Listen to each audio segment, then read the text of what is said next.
The whole regional bank sector, bus drivers. Shout out to Ebony K. Williams. These are just jokes written by 85 South, Carlos Bean, Carlos and DC Young Fly.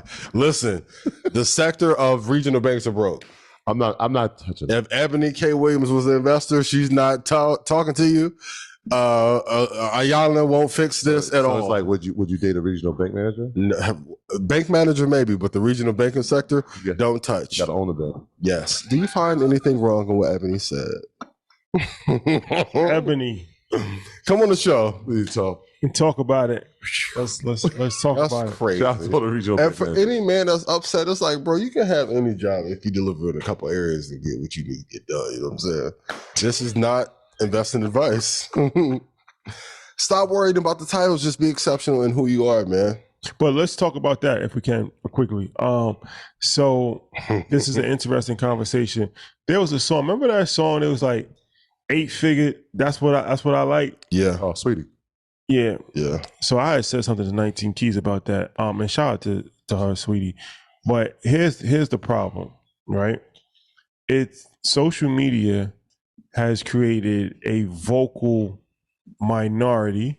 Facts. And has disenfranchised the vast majority of people, especially Black people. Mm-hmm.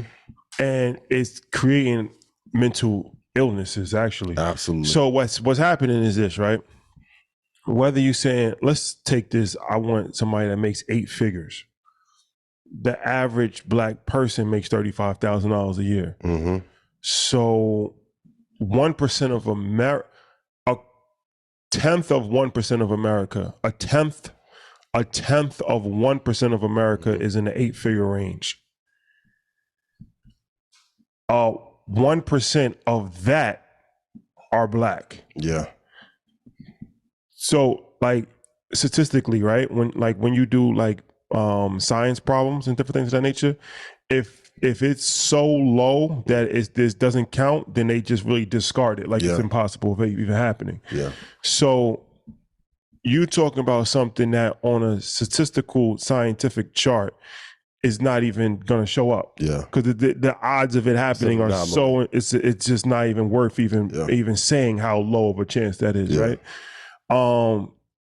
That's on a larger scale. Now on this bus driver situation, as opposed to a bus owner, we know that the vast majority of people are not entrepreneurs, especially Black people. Mm-hmm. Somebody that drives a bus actually is probably making more than $35,000 a year. So what's ended up happening is that people like this are making statements that are biased to how they live because they're privileged and we're privileged. Yeah. Even like as far as geographically where we live, right?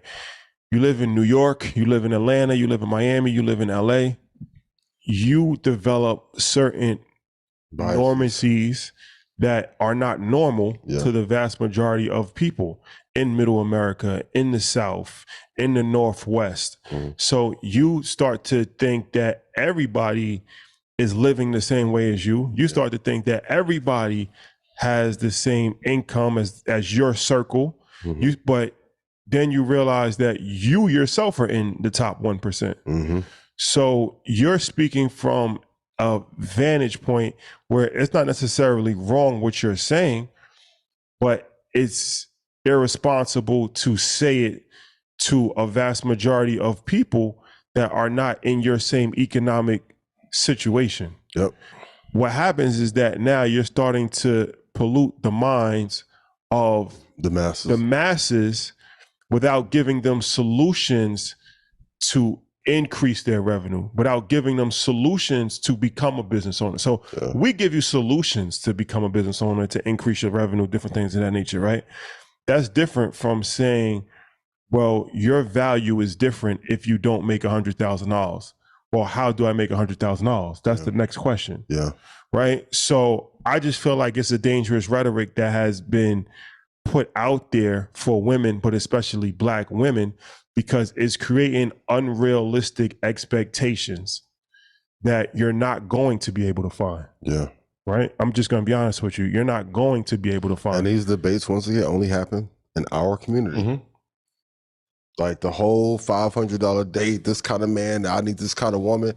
I don't see that in other cultures at scale. I don't see 9,000 red pill pages in the Latino community. I don't see it. Yeah. Like I was behind a whole bunch of people yesterday at the race. I didn't hear anybody arguing over that kind of stuff. Yeah. You're not going to. And it does. So even like when I said the $500 date thing, I never said that if you don't spend $500 on a date, you're not worthy of going on a date. Yeah. I just said that's what I'm currently doing. Correct. I didn't say like that's an expectation for you to do. So I think wording is extremely important. For her to say, she could have been like, you know, this, me personally. Yeah. And I think she did say that. Yeah. But it was also implied on a wider scale. Yeah. And I think that that's something that is a little dangerous. And even if you say me personally, I think it's still important for you to emphasize, I wouldn't do this, but that's okay if you do it. Yeah. Like, you know what I'm saying? Because sometimes you can say like, well, I'm not doing this. And even if you don't say that, it's implied that, well, they have no value. Right? So I think that, you know, there's a point to be made as far as entrepreneurship is something that we need more entrepreneurs. Absolutely. We need more ownership. We do need to make more money. So she's not wrong in saying that. Yeah. But it's also important for us to understand what our current state is and what our current expectations are based off of the pool that's available. And if you want to go to the best place to find a great pool of like-minded men and women that you may want to build a relationship with, get your tickets to Invest Fest. There you go. Robert Smith will be there. Diddy, Jermaine Dupree, Ian Dunlap, 19 Keys, Earn Your Leisure. That's some non-figures. Hey, some non-figures, you know? So, I mean, Billy. if you want to find someone to build with, you have to find them in like-minded places. Yeah. And I think a part of the conversation, you kind of both said it.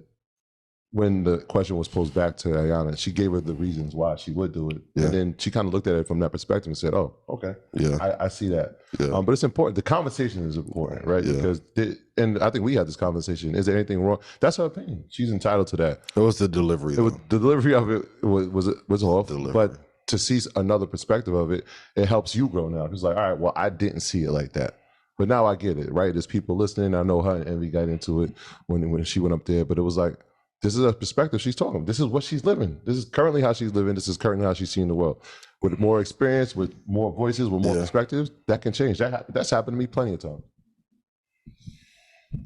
I'll save the rest of my commentary. But Shout out to Diddy. shout out to Diddy. You have more leeway. I tell you this much. You have more leeway when you have a bag. I'll leave it at that. People are willing to put up with more. And I'll say this to the fellas too. That's a fact. Listen, if you doing what you're supposed to do, even if you don't have no job, put yes in chat if you know what I'm talking about. Boy. Protect Euro pound, protect and provide. That's all you need. British pound, Euro pound. Market Mondays live in London. If you know how to Euro pound and you can protect and provide, you'll be fine. Pay me in pounds. Hey, Pounds. pound for pound heavyweight champion. But if you know, resources will allow you to have more leeway in this world. Yes, and we'll be talking to Diddy, so we'll have a conversation. That is a fact of life. I'm excited to actually have. I don't think people actually knew that we're going to be interviewing him. That's the Earn Your Leisure presentation. Yes. You start working on your questions already? I do have some questions in mind. I'm sure there are going to be questions that people want to hear that will be asked. Oh, we're asking the tough questions too. Oh, really? Well, he wants that. No, Yeah, he wants that. I got two I want to submit. He wants that. That's good though. It's no layup. It's no layup. Okay. No. This is going to be one of the ones, man. That's fire. But yeah, we definitely got to have her on if she's interested in coming in and having these relationship talks, because we don't just have these relationship talks for no reason. It's a very important of the economic and structure of you personally. It's probably, honestly, the biggest factor of your economic success is going to be relationship. Who you choose. Who you select. Who you choose. Key. children, Yep. how young you have children, if you wait to have children, if you get it divorced, if you have a child out of wedlock. All of these things will factor into the play of your finances. When SH, Steve Harvey, for those not to know, SH was on Shannon Sharp, Club Shay Shay. That's exactly what he said. The biggest financial decision you're going to make is who you choose to be with. Absolutely. Mitigate risk at all costs. And you can survive it. If you can have a kid at 16 and become a millionaire. You could go through 3 divorces. It just makes it increasingly harder. That's what it led to that. It led to the conversation of his divorce. Obviously, we covered the tax situation and how that played out. He lost it all. He found his current wife, Marjorie, and it's led to his great success that he's ever had. Yeah. He attributes that to her being in his life. It's no coincidence. So it's a big decision. My graduates from my school being Forbes, bag drop. Bag drop. A mic drop, bag drop. Bag drop.